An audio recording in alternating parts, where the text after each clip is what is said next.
Bueno, como les adelantamos, estamos con un gran invitado.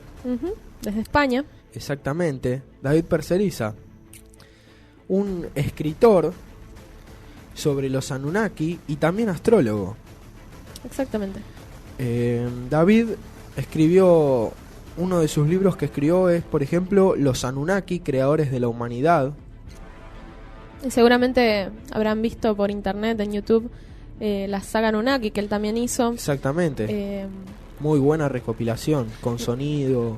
Sí, con imágenes, una banda sonora y por supuesto toda la teoría más sitchiniana de los Anunnaki, ¿no es cierto? Exactamente. Pero él también es astrólogo, que eso es algo muy interesante. Nosotros conocemos una gran astróloga y nos interesa el tema, y escribió un libro al respecto, Iluminados por las Estrellas, se llama. Y bueno, a lo mejor este aspecto puede arrojar luz sobre la investigación con respecto a los Anunnaki también. Exactamente. Bueno, me gustaría aclarar algo con respecto al tema y a la conversación que vamos a tener ahora, que es que es lo rico de esto de la investigación, ¿no? David tiene una postura, digamos, un poco distinta en algunos temas de la teoría de los Anunnaki. Con respecto a lo que veníamos planteándoles nosotros, ¿no? Exacto. En estos programas. Por eso nos interesaba a nuestros oyentes que también escuchen otras opiniones que son muy ricas y se basan en investigaciones totalmente serias y nada, nos parece copado compartir eso. Exactamente, y lo bueno de esto es poder cada uno contar su opinión, respetar la opinión del otro y entre todos nutrirnos de información, ¿no? Y también tratar de sacar en claro, ¿no? Porque tenemos preguntas claves como, por ejemplo, ¿cómo eran los Anunnaki? Y queremos llegar al fondo de esta cuestión. Exactamente, ahora vamos a ver que David piensa que son reptilianos. O reptiloides, ¿no? Exactamente. Bueno, vamos a introducir a David a la conversación. Hola David, ¿me escuchás? Hola, buenos días. ¿Cómo estás, David? Bien, hombre. Me alegro.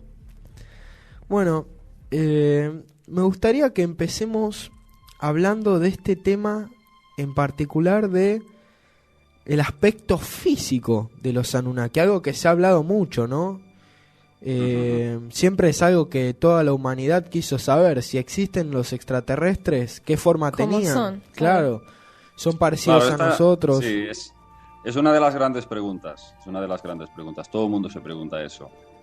En general, claro, es lógico, es normal que querramos saber cuál era el verdadero aspecto de estas entidades, bastante camaleónicas, por cierto, porque tenían la facultad de metamorfosearse. Esto puede sonar ridículo, absurdo, incluso una locura, pero tenemos bastantes indicios detalladísimos, no solamente en los textos sumerio-babilónicos, sino también en los textos hebreos, de que estamos hablando de criaturas que pueden cambiar de forma a voluntad. Ajá. Nos gustaría justamente... Y bueno, yo era un neófito en el tema bíblico, en estos textos hebreos no conocía demasiado. Sí que había leído algunas partes específicas de la Biblia, pero no me había interesado mucho en este aspecto. Hasta que conocí a David Kangá, que es un autor ecuatoriano. Sí, lo hemos entrevistado. Porque está realizando unas investigaciones asombrosas sobre los Anunnaki. Él mezcla los textos sumerio-babilónicos con estos hebreos y ha llegado a conclusiones increíbles. Por ejemplo, él dice que el mismísimo Yahvé, el gran dios judeo-cristiano, no era ni más ni menos que el propio Enlil. Sí, de hecho... El dios sumerio. ¿Nos escuchás, David? Sí, sí. No, que justamente en los capítulos anteriores lo estuvimos entrevistando a David Kangá y estuvimos hablando justamente de este tema de la figura de Yahvé, la figura de Jesús. Exactamente. Todos temas muy interesantes. Sí, pero bueno, sin marcharnos del tema de vuestra pregunta, el aspecto de estos seres. Bueno, yo, por toda la simbología implícita que hay de estos seres reptiloides, el propio símbolo del caduceo, estas serpientes enroscadas en la vara, que por cierto representaba al propio Enki, el dios Enki, creador supuestamente de la humanidad, y por muchos otros aspectos que vamos encontrando en el resto de culturas del mundo, yo estoy convencido que son reptilianos humanoides. Sé que suena fuerte, sé que suena duro, y también entiendo que mucha gente va a pensar que todo esto es una auténtica locura. Sin embargo, lo que para mí es una verdadera locura es seguir ignorando a estas entidades, porque han estado presentes en todas las épocas de la historia y siguen. Yo creo que siguen actualmente, digamos, influyendo en el ser humano a niveles quizás más profundos de lo que pensamos. En nuestra psique, en nuestra forma de relacionarnos con la vida. Es una forma de manipularnos constantemente. ¿Para qué? ¿Para qué todo esto? Pues para que no despertemos, para que no seamos capaces de formar una civilización independiente, que vivamos en armonía entre nosotros. Ajá. Entonces, bueno, el porqué de todas estas religiones y toda esta manipulación, siempre nos encontramos con lo mismo. Unas entidades que no desean que el ser humano sea libre. Sí, ajá, es lo que veníamos viendo, los manejos que tenían al principio, ¿no? La manipulación de la información y tener que estar dependiendo del dios en las culturas más antiguas para, por ejemplo, poder tener buena cosecha, sí, poder desarrollarse como una cultura. Siempre estaba la dependencia del conocimiento que el dios le proveyera para poder continuar o para poder sobrevivir momentos de crisis. Ya lo encontramos en el Génesis, ¿no? Yahvé dice, no vaya a ser que el hombre tome del fruto del árbol del conocimiento, claro, y llegue a ser como nosotros. Claro. Entonces eso ya es, si ya empezamos así, con el Génesis ya nos encontramos con ese interés en que no sepamos cuál es el conocimiento que no desean, pues hombre, ya es para sospechar de que siempre han ido por ahí los tiros, ¿no? Sí, te cuento y sobre todo de hacernos convencer de que siempre tenemos que adorar a los dioses, realizarles ofrendas rituales, sacrificios de animales. Siempre vemos que en cierta forma somos un sustento energético para ellos también.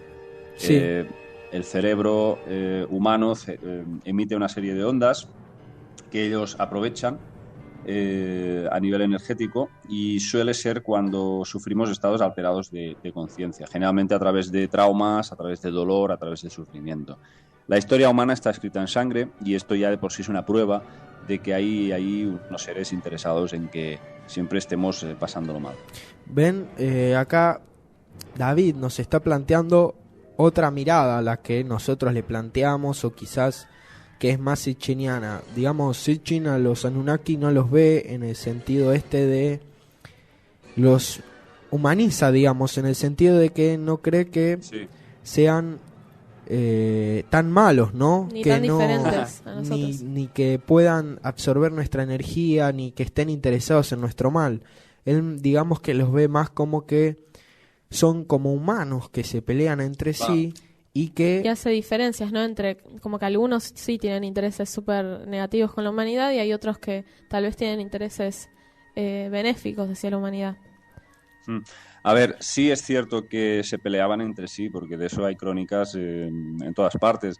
Leemos el Atrahasis, que son textos babilónicos. Sí. Se explica la rivalidad que había entre estos dos hermanastros, Enlil y Enki.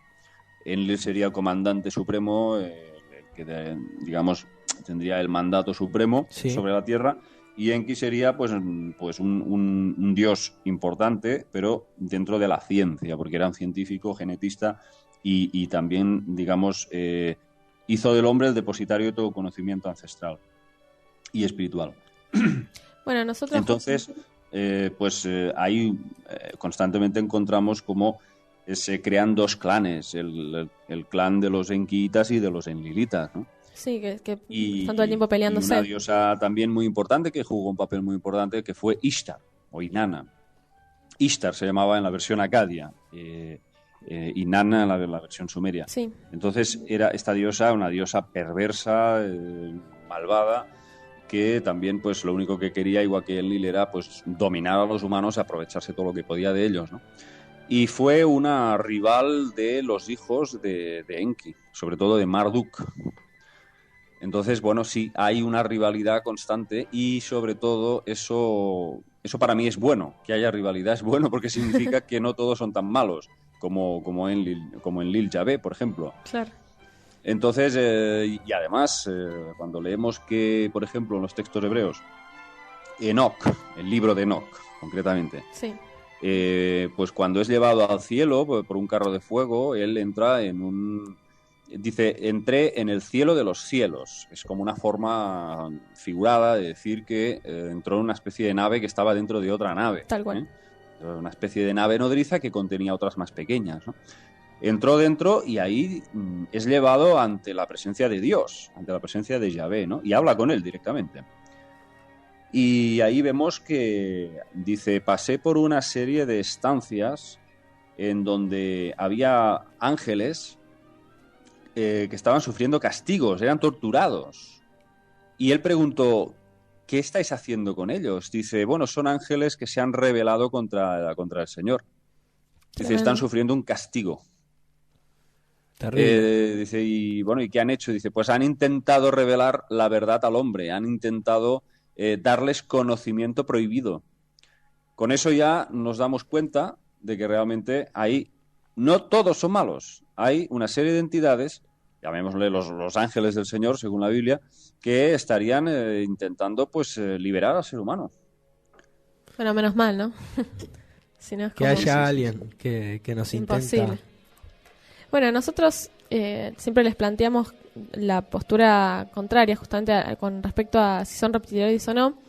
Más que nada porque por el hecho de que nosotros concluimos más o menos que la raza humana actual es la mezcla entre los genes Anunnaki y los de los homínidos, que bueno, no está bien en claro si es el Homo erectus o cuál, pero entonces si la mezcla fuese de genes Anunnaki con los genes de los homínidos que se estaban desarrollando naturalmente en la Tierra, si los Anunnaki fuesen reptiloides, a nosotros nos da la impresión de que nosotros también tendremos que tener alguna característica reptiloide. La tenemos. ¿Podrías hablar de este tema? Como para esclarecernos más. Sí, pero no te fíes mucho de la o sea, lo que es la apariencia, porque ya te digo, tenemos en nuestro cerebro una parte que se llama cerebro reptiliano, que rige precisamente la territorialidad, el sentido de conquista, de supervivencia, la agresividad implícita para sobrevivir y la frialdad absoluta. Y además, mi teoría personal es que, por ejemplo, no recuerdo ahora qué tanto por ciento de la población es psicópata, pero creo que estaría relacionada la propia psicosis con esta parte de nuestro cerebro, Ajá. el cerebro reptiliano. Y eso es herencia de ellos, sin duda, es herencia de ellos. Pero el aspecto somos más mamíferos, evidentemente, claro. Y nos parecemos más al aspecto antropomórfico del mono, ¿no? Pero eso no significa que no tengamos esa procedencia. Hay mucha más... hay más contenido genético de los homínidos que no de los reptilianos. Por eso hemos adoptado esta forma. Pero eso no excluye que en nuestra psique tengamos también ciertas características reptilianas. Y una pregunta, ¿no? ¿Cómo serían los híbridos? Porque también en la Biblia se cuenta mucho que Bueno, has sacado un buen tema. Yo estoy precisamente investigando en profundidad sobre este tema. Es decir, es uno de los temas que más me fascinan, más me obsesionan, porque realmente hubo una serie de lo que podríamos calificar como hijos de los dioses. Claro. Hijos de los dioses entendido como una serie de líneas genéticas que ya partían de esta raza, pero que además ellos se mezclaban sexualmente con algunas mujeres humanas y nacían lo que habían sido pues antiguamente los grandes faraones, los grandes emperadores y los grandes reyes, las líneas jerárquicas de la tierra que desde siempre nos han gobernado. Yo pondría a la cabeza de ellos al rey David, rey de Israel, que sin duda ya tenía unas características no humanas, absolutamente. ¿Y por qué? ¿Por qué? Bueno, pues básicamente pues ahí se describe como David cuando nace ya es completamente diferente a sus hermanos. Es extremadamente rubio, de piel rosada, ojos azules, un aspecto muy, muy nórdico. Y así es como parece que se les relaciona un poco con los ángeles también. Claro. Hay algo relacionado, luego si quieres lo aclaramos, con la raza nórdica. Entonces, David se dice que cuando estaba a punto de luchar contra Goliat, el gran campeón de los filisteos, a ver, Saúl, creo que era Saúl, le dice, bueno, tú no vas a hacer nada. ¿No ves que este tipejo, bueno, este tipo, pues lleva toda la vida luchando? Es un profesional. Y David le dice, bueno, dice, mira, yo soy un pastor. Y cuando viene un león o un oso a atacar a mis ovejas, me lanzo encima, le agarro de la mandíbula y saco la oveja y la rescato. Y si intenta atacarme, lo mato con las manos desnudas. O sea, ¿qué clase de ser humano, y además adolescente, que no tendría más de 15 o 16 años, es capaz de lanzarse encima de un león o de un oso y matarlo con las manos desnudas? Claro. Muy interesante. Bueno, lo mismo con Gilgamesh. Gilgamesh, que fue rey de Uruk hace unos 5.000 años. Este tenía 2 tercios divino y 1 tercio humano. Sí, exactamente. Entonces, también salen grabados en los que se ve reflejado el propio Gilgamesh luchando contra leones. Los agarra con un brazo a cada lado. Sí, Un león agarrado con la mano. Sí. Entonces, bueno, hay más, hay mucho más. Luego podríamos hablar también de ¿cómo se llamaba? Es el Sansón. Sansón, que perdía la fuerza cuando le cortaban el cabello. Sí. Bueno, un ser humano capaz de derribar todo un templo empujando solamente los pilares, ¿no? Entonces, bueno, hay grandes personajes históricos. Creo que Alejandro Magno también está relacionado con este linaje secreto de los dioses. Luego leemos también el relato de Ziusudra, el Noé bíblico. Sí. Este tenía muchos nombres, también lo llamaban Utnapishtim. Sí. Y Atrahasis también. Sí. Entonces, bueno, lo vamos a llamar Ziusudra. Cuando nació, se describe perfectamente que, dice, cuando abrió los ojos, se iluminó toda la estancia. Dice, sus ojos eran como 2 soles. O sea, estamos hablando siempre de nacimientos de criaturas que emiten luz allá donde vayan. Parece que tienen como una especie de aura. Sí. Sus ojos son brillantes, deslumbrantes. Luego nos encontramos también con el nacimiento de Abraham. Abraham nació en una cueva. Dice, y cuando nació se iluminó toda la cueva de un extremo a otro. Sí. Entonces, ¿de qué estamos hablando?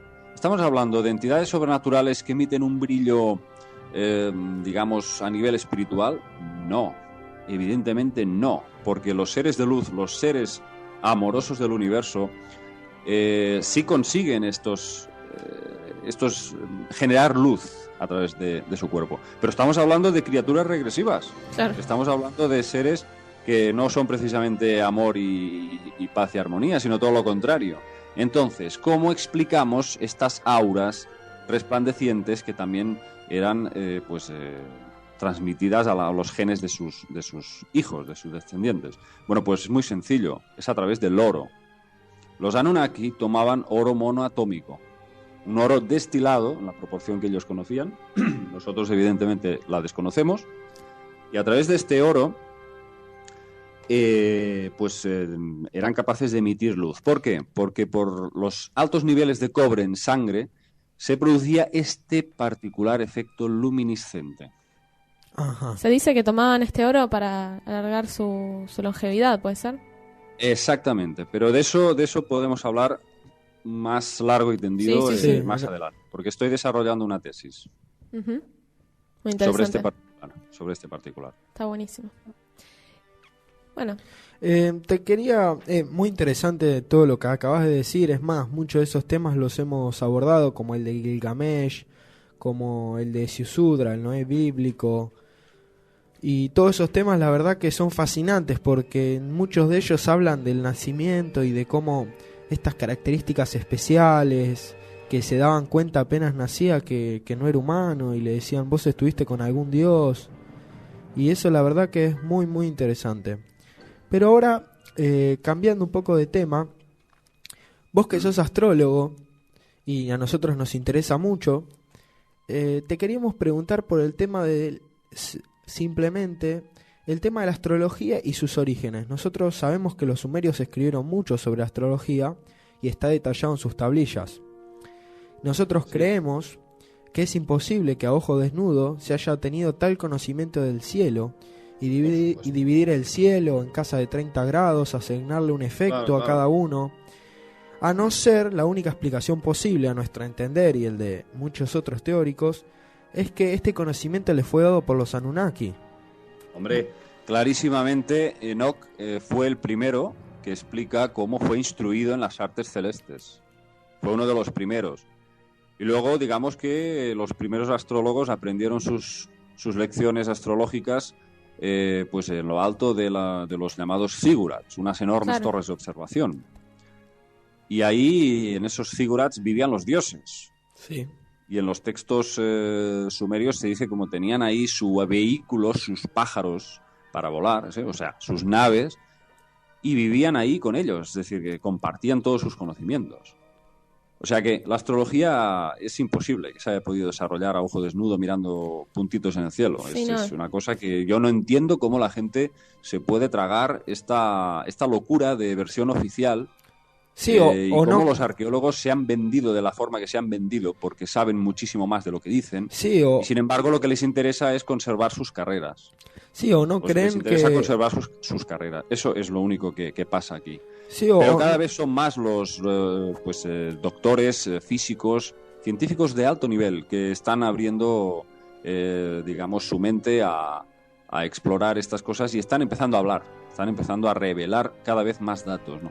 Y uno de ellos es precisamente este tema que acabas de apuntar, que realmente la astrología ha sido desgraciadamente muy atacada, muy dividida, especialmente a partir de la época medieval por la Iglesia. Pero la astrología y la astronomía iban juntas, eran hermanas, iban de la mano. Y se fueron dividiendo y ha quedado pues la astrología como una especie de pseudociencia, solamente pues relacionada con estos pitonisos y pitonisas de la televisión, con sus bolas de cristal, meten en el mismo saco a videntes, mediums, tarotistas, astrólogos, los meten todos ahí en el mismo saco y hacen una especie de cóctel del horror, que digo yo, y ahí pues nada, se confunde y se pierde este conocimiento tan mágico y tan ancestral como es la astrología, ¿no? Porque estos seres conocían perfectamente, y no solo la conocían, sino que además ellos actuaban en función de los movimientos de los astros. Estos dioses se regían por las llamadas eras zodiacales. Sí, sí. Y esto lo encontramos en los textos sumerios, cuando se habla de la llegada del carnero, claro, que era cuando estaba intentando gobernar el mundo entero Marduk, sí, hijo de Enki. Estaban esperando la era del carnero, la era de Aries, pero aún estaban en la era de Tauro. Y precisamente Enlil era del signo de Tauro. Sí. O sea que es que ellos vivían y compartían todos estos conocimientos. A veces pasa con este tema que justamente lo que plantea Sitchin es que como ahora hay un cambio de era, sí, no puede llegar a pasar que otro Anunnaki tome el control, el poder, digamos, porque le corresponda y cambien las cosas, ¿no? Este tema es muy interesante porque como ese que contabas de Marduk, él cuando pasa lo del holocausto nuclear y no afecta a su Mesopotamia, a su parte, y sí afecta a Sumer, a Babilonia, perdón, no afecta, todos los Anunnaki lo toman como una muestra zodiacal de que había llegado su era también, ¿no? Sí, yo estoy también en esa línea, ahora mismo no puedo por ahora decirte exactamente a dónde he llegado, pero estoy perfilando un poco en esta línea, Ajá. Bueno, tocaría la llegada de la era de Acuario. Sí. Y entonces hay una serie de dioses que están relacionados con este signo. Pero hay que estar muy seguro antes de decir nada. Bueno, te vamos a hacer una pregunta y no nos la contestes, que vamos a la pausa y después no la contestás. Ok. La pregunta es, con respecto a Nibiru, que nosotros creemos, al igual que Sitchin, que es un planeta que cada 3600 años pasa por nuestro sistema solar, tengo entendido que, si no me equivoco, es que vos crees que ese planeta no existe de la forma que Sitchin cree. ¿Por qué? Ahora vamos a la pausa y después nos contás qué pensás. Como habíamos planteado el bloque anterior, al finalizar, le habíamos preguntado a David este tema del planeta Nibiru. Él, por lo que tengo entendido, cree que no es un planeta, o que no es un planeta de la manera en que nosotros pensamos, que cada 3600 años entra en nuestra órbita, en nuestro sistema solar. Y nos gustaría preguntarte, David, ¿qué pensás de este llamado planeta Nibiru, o planeta del cruce, o planeta X, como lo llaman los astrónomos ahora? Sí, bueno, es un tema muy polémico porque hay gente que tiene muy claro que existe, otros que simplemente lo niegan.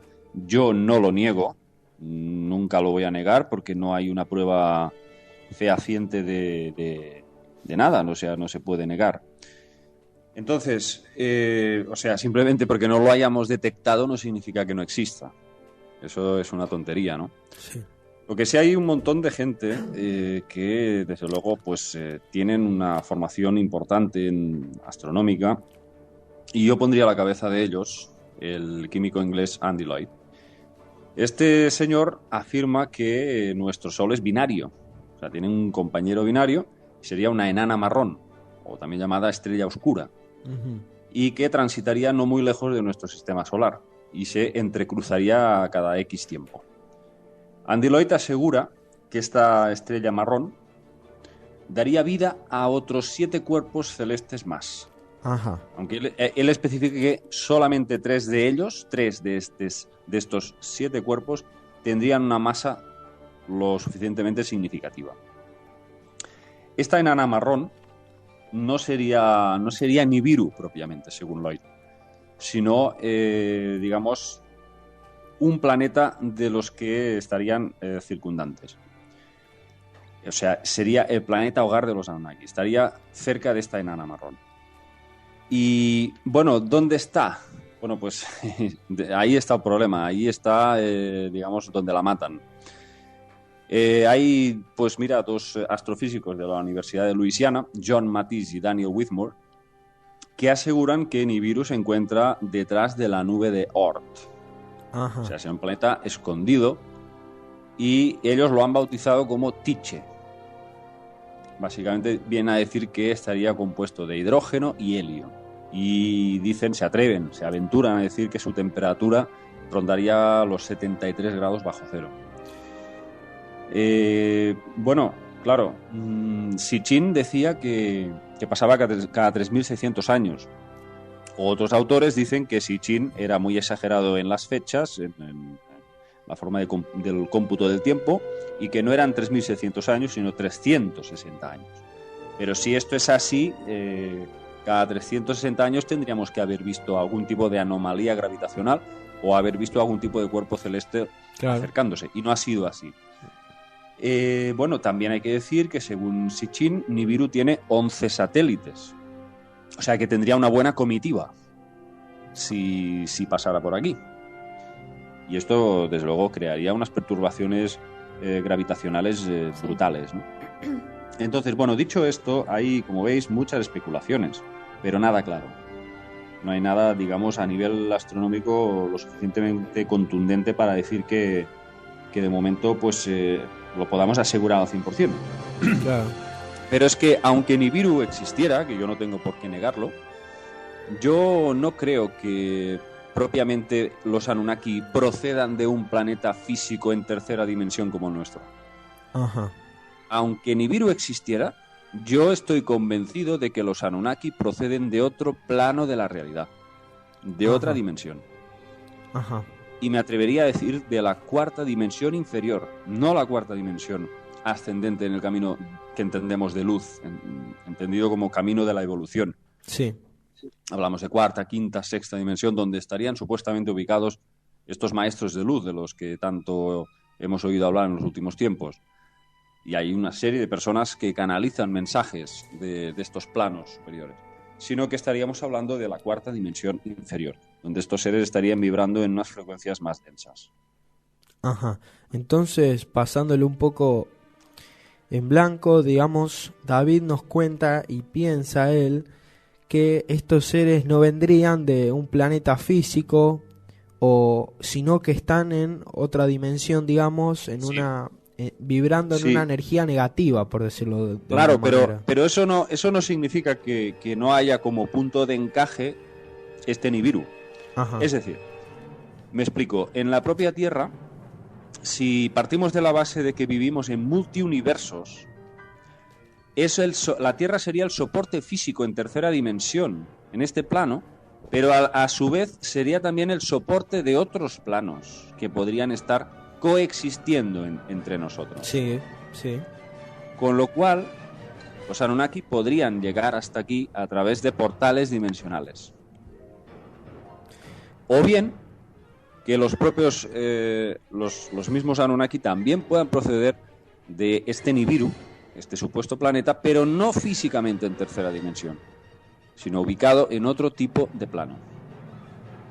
Ajá.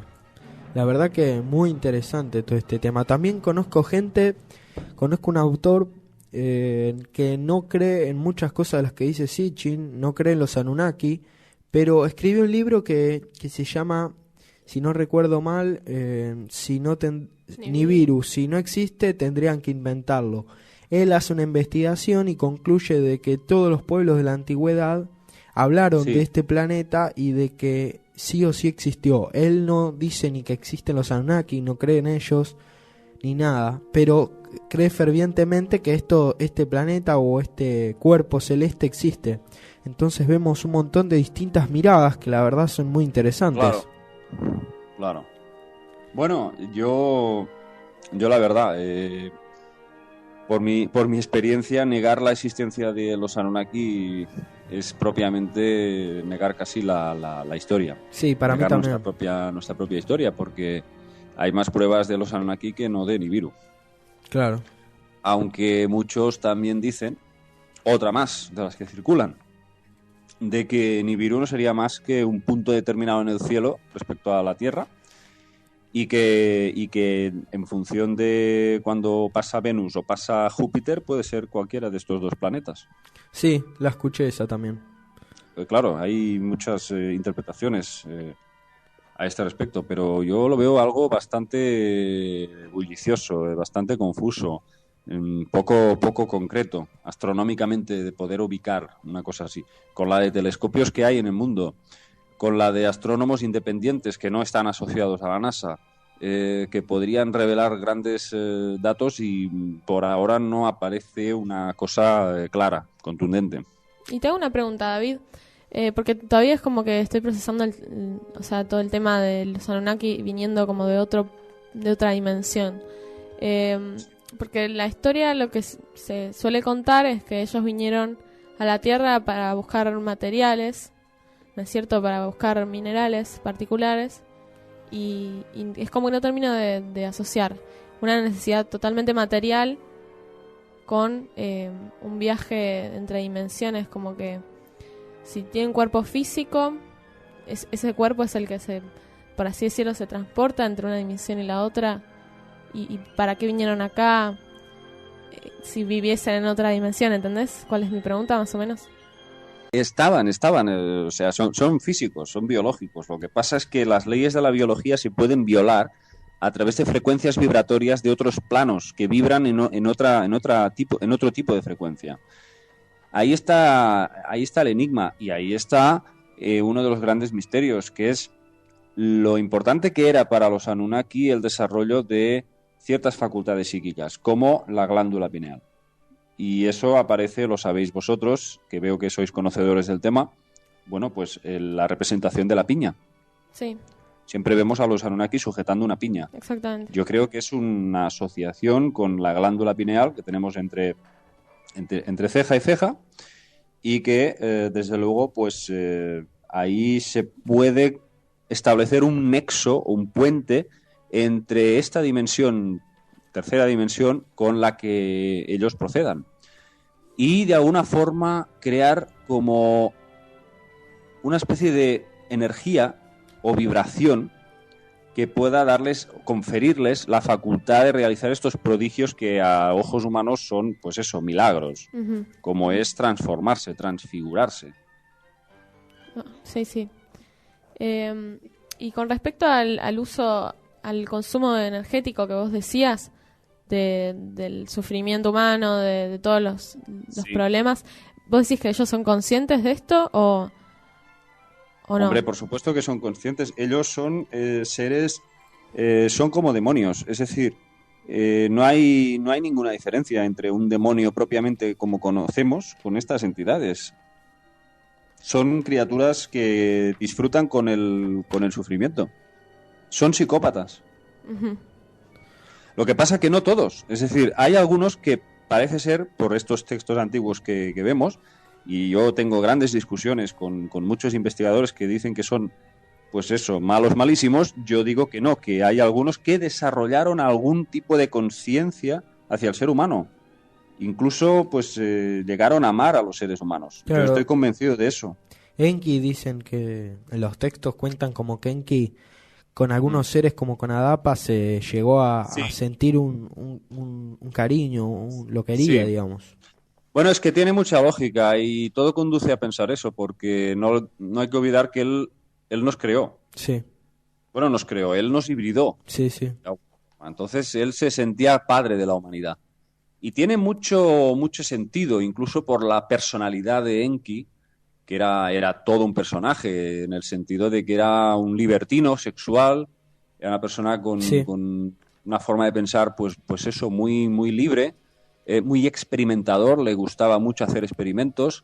No era destructivo, era al revés, era un ser constructivo. Le interesaba crear, levantar civilizaciones. Este ser no lo considero yo que le interesara alimentarse del dolor o del sufrimiento. Sí, quizás lo hizo como mucho a nivel de sacrificios de animales, eso sí, porque él mismo pedía a los humanos que rindieran culto y hicieran ofrendas rituales a ciertos dioses, ¿no? Ajá. Entonces, bueno, de alguna forma sí que estaba en este aspecto compinchado con el resto, y eso estoy de acuerdo con David Kanga. Lo que pasa es que a veces he tenido muchas discusiones con David, porque él dice que Enki también estaba metido en el ajo, ¿eh? Claro. O sea, Enki también estaría de una forma implicado con Enlil en este proceso de crear dolor en el ser humano. Yo en eso no estoy del todo de acuerdo. Sí que hay momentos que me ha hecho vacilar un poco, pero cuando uno va revisando los textos, se confirma una y otra vez que Enki fue, digamos, el que evitó ese, la extinción masiva de la humanidad durante el diluvio. Claro. Muchas otras cosas, cuando Enlil decidió pues dejar a la humanidad muerta de hambre, una hambruna masiva, unas sequías que no había frutos en el campo, etcétera, pues Enki les enviaba todo tipo de comida. Sí. Es más, hacía llover comida del cielo, dicen los textos. Sí. O sea que Enki realmente ha sido el protector de la humanidad. Quizás sin él no estaríamos ahora mismo teniendo esta conversación. Sí, tal cual. Pienso exactamente lo mismo. Y ahora nos están quedando pocos minutos, así que te voy a hacer las últimas dos preguntas. La primera es con el tema Jesús.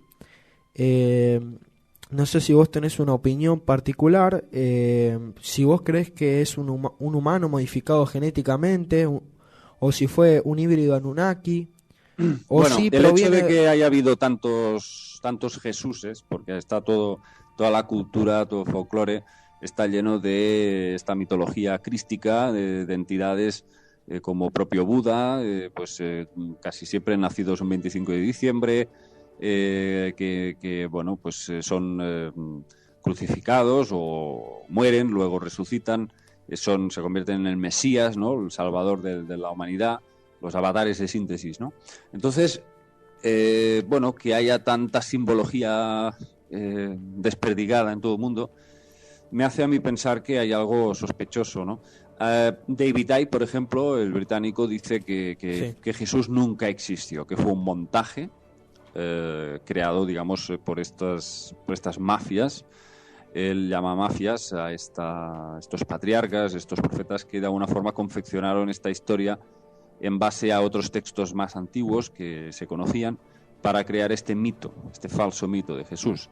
Yo no soy tan radical como David Icke, yo pienso que sí existió Jesús. Lo que pasa que sí estoy de acuerdo con que se le quiso, digamos, adjudicar esta mitología de Mesías, ¿no? De Salvador, el ungido. Lo llamaban así en el pueblo hebreo, el ungido pues era el que sería el rey, ¿no? Entonces, claro, no puedo pronunciarme mucho sobre el tema de Jesús porque no lo tengo claro aún. Es uno de los grandes enigmas de la humanidad. Sí estoy convencido que fue concebido por estos dioses, o sea, que fue un híbrido en toda regla. Creo también que difiero mucho de ese aspecto físico que le dan el antiguo cristianismo, ese aspecto tan flacucho, tan delgado. Yo creo que Jesús era un hombre muy alto y muy fuerte, muy corpulento. Ajá. Mira vos, qué interesante. Bueno, David, vamos al último corte y cuando volvemos te hacemos la última pregunta que tiene que ver con los textos hebreos y este tema de que los Anunnaki están mucho en la Biblia judía. Ahora venimos.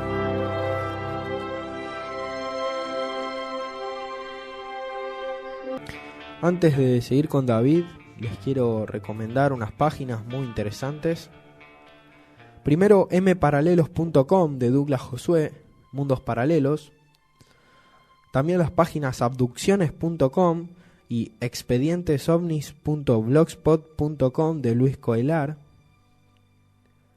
La página preparémonosparaalcambio.com de Jorge Ramos, tema muy espiritual. Y mundomisterioso.net. Muy bien. Hechos los anuncios, proseguimos con esta entrevista a David Parceriza. Exactamente, vamos a ir al último tema porque nos estamos quedando sin tiempo, que es el tema de los textos hebreos. Tengo entendido, David, que vos en octubre vas a sacar una saga en la que relacionás los textos hebreos y los apócrifos, los llamados apócrifos, con los Anunnaki. A mí particularmente es un tema que me apasiona porque yo llegué a conocer a los Anunnaki gracias a la Biblia, porque vi muchas incongruencias cuando hablaban de a nuestra imagen y semejanza, en plural. En plural. Claro, o Elohim, que significa dioses y no Dios, y tantos otros temas que me hicieron darme cuenta que había algo que en el colegio no me estaban contando. Por supuesto. Claro. Bueno, yo para mí lo que más me ha acercado a estudiar la Biblia ha sido pues todos los actos vandálicos, crueles y sanguinarios de Yahvé. Porque en el Antiguo Testamento vemos que realmente estamos hablando de un Dios iracundo y un Dios muy, muy cruel y vengativo. Sin embargo, en el Nuevo Testamento, pues como ya estaban estos profetas interesados en esta religión monoteísta, esta religión de un solo Dios, que desvirtúa completamente todo el mensaje del Antiguo Testamento original. Entonces, pues vas viendo cómo se van cambiando las cosas para dejar un sabor dulce en la boca y que la gente vaya olvidando las anteriores crueldades de Yahvé. Y bueno, pues mira, solamente te voy a hacer una reseña. Yahvé, por ejemplo, dicen los textos en Samuel 24, 11, 15. Yahvé envió una epidemia a Israel desde aquella mañana hasta el tiempo señalado y murieron 70.000 hombres del pueblo desde Dan hasta Beerseba. Ajá. En Éxodo 32, 26, 28. Yahvé le ordena a Moisés: ponga cada cual la espada a su lado, pasad y traspasad por medio del campamento desde una puerta a otra, y que cada uno mate aunque sea al hermano, al amigo y al vecino. En un solo día 23.000 personas fueron pasadas a espada. Y por último, os recuerdo lo que hizo Yahvé cuando ayudó a los judíos a escapar de Egipto. El pueblo de los amalecitas se interpusieron en su camino. Pasados unos siglos, Yahvé no solo no había olvidado aquel incidente, sino que decidió exterminar a todos sus habitantes. O sea, se cargó a toda una raza. Y dijo: he decidido castigar lo que hizo Amalek a Israel, cortándole el camino cuando subía de Egipto. Ve pues, Saúl, y hiere a Amalek, y destruye todo lo que tiene, y no te apiades de él. Mata a hombres, mujeres, niños y aún los de pecho, vacas, ovejas, camellos y asnos. Y Saúl derrotó a los amalecitas y tomó vivo a Agag, el rey de Amalek, pero mató a todo el pueblo a filo de espada. Esto en un momento os he dado cuatro puntilladas. Sí. De lo que hacía este personaje, este ser cruel. Sí. Sin embargo, lo que parece incomprensible para, como dice David Cangá, pues que haya, no recuerdo ahora cuántos millones de personas de este planeta que lo adoran. Claro. Y bueno, y siguen considerando que es el Dios Padre del universo. Sí. Un ser que, desde luego, pues viene aquí a promover la violencia, la sangre y la discordia. Eso es algo que, desde luego, si yo tengo un concepto de Dios, esto es el demonio. Claro, Tal cual. totalmente. Bueno, Porque, David, bueno, nos quedamos sin tiempo. no tengo palabras. Hola, ¿me escuchás? ¿Sí? Dime. Ahí está, perfecto. Nos quedamos sin tiempo, así que vamos a tener que dejarla para otra vez. La verdad que un gusto haber podido hablar con vos. Les recomendamos a todos nuestros oyentes visitar tu Facebook, David Parceriza, o tu página www.davidparceriza.puig.com.ar. Muy interesante todas tus charlas y te esperamos la próxima. Muchas gracias, muy amable. Gracias a vos, David. Saludos.